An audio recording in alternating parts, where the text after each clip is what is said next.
네, 할렐루야, 안녕하세요. 글터기 신학연구소 하성교사입니다. 네, 여러분, 오늘은 좀 우리가 창조의 그때 시간의 길이에 대해서 좀 한번 생각을 좀 해볼까 합니다. 어, 날의 길이에 대해서 가장 흔히 생각할 수 있는 게 우리가 달력에서 볼 수 있는 것처럼 즉 24시간으로 계산하는 것이죠. 그런 해석이 가능하기도 할 수도 있겠죠. 하지만 조금만 더 주의 깊게 고민해보고 생각한다면 오히려 그렇지 않다고 볼 수도 있습니다. 이 day, 영어로는 day로 표현되는 날, 이 하루하루라는 날이라는 단어는 창세기 1장 1절에서 2장 4절 가운데 여러 번 사용됩니다. 그것이 여러 가지 다른 의미로 사용되고 있습니다. 그리고요, 각기 첫째로 그것은 어두움과 분리된 빛이라는 의미로도 사용이 되고요. 예를 들면 하나님이 빛을 낮이라 칭하시고 어두움을 밤이라 칭하시니라. 둘째로 그것은 빛과 어두움을 동시에 뜻하는 것으로도 날이라는 단어가 쓰입니다. 저녁이 되며 아침이 되니 이는 첫째 날이니라 구분하는 겁니다. 네. 세 번째로 그것은 모든 날들을 통틀어 말합니다. 여호와 하나님이 천지를 창조하신 때, 그때를 day로 쓰면서 그때 대략 이런 이제 생성되는 거, 그런 것을 요약한 것으로요. 앞서 6일간에 일어났던 모든 일을 말하는 것이죠. 그래서 여기에서의 그때, 영어로는 day는 창조의 전 과정을 포함하는 것입니다. 그래서 날이라는 이 day, 날이라는 단어가 24시간이라는 달력상의 하루를 의미하지 않는다는 것은 네 번째 날까지 태양과 달이 만들어지지 않았다는 것으로 보아도 명백하다고 볼 수 있습니다. 어떻게 태양이 아직 존재하지도 않는데 태양력과 동일한 달력의 날들이 있을 수가 있을까요?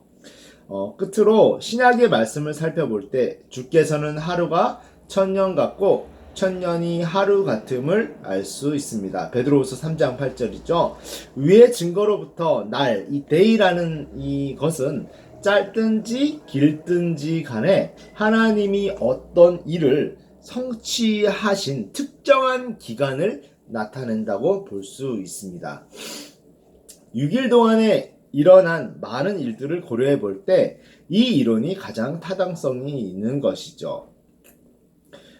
물론 하나님께서 모든 식물과 나무들, 하늘의 모든 별들, 모든 물고기와 새들, 그리고 모든 짐승과 사람을 각각 달력에 나타난 하루, 진짜 24시간 안에, 현재의 기준으로 24시간 안에 만드실 수도 있지만 하나님께서는 그렇게 하지 않으신 것 같아요.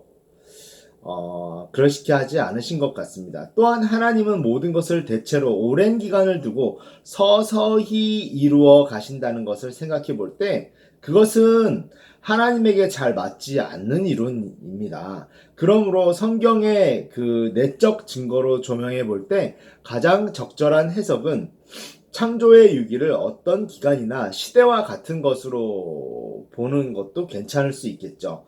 바로 그 기간 동안 또는 시대 동안에 하나님께서 창조의 과정을 진행시켜서 인간 창조에 이르러 클라이막스죠. 절정을 이루셨던 것입니다. 이게 훨씬 은혜가 되는 것이죠. 여기서 우리가 다시 과학으로 눈을 돌려볼 때 지질학과 생물학의 자료 역시 같은 것을 말해준다는 것을 알 수 있습니다. 인간이 출현하기 이전에 상당히 긴 시간이 있었다는 것은 이제 보편적으로 알려진 사실입니다. 예를 들어 동물이 생기기 훨씬 전에 식물이 있었고 인간이 생기기 훨씬 전에 동물이 있었습니다. 이 날들, 영어로는 days, 이 날들은 각각 수백만 년이 될 수도 있지만 먼저 베드로후서 2장 한번 살펴보세요. 수천 년 또는 수백만 년이 될 수도 있지만 정확한 길이가 얼마냐는 것은 사실 중요한 문제가 아니라 중요한 것은 하나님이 그 기간 동안 한 가지 사역을 완성하셨다라는 것입니다. 그러므로 그 사역의 완성으로 곧 한 날의 마침이 이루어진다라는 것입니다. 여러분 오늘 5분 신학적 묵상에 가까운 조직신학적 묵상을 좀 여러분께 나누었는데요. 여러분 어떠셨나요? 한번 생각해 보시고 또 여러분의 묵상으로 신학적 묵상이 시작되시기를 축복합니다. 네, 사랑하고 축복합니다.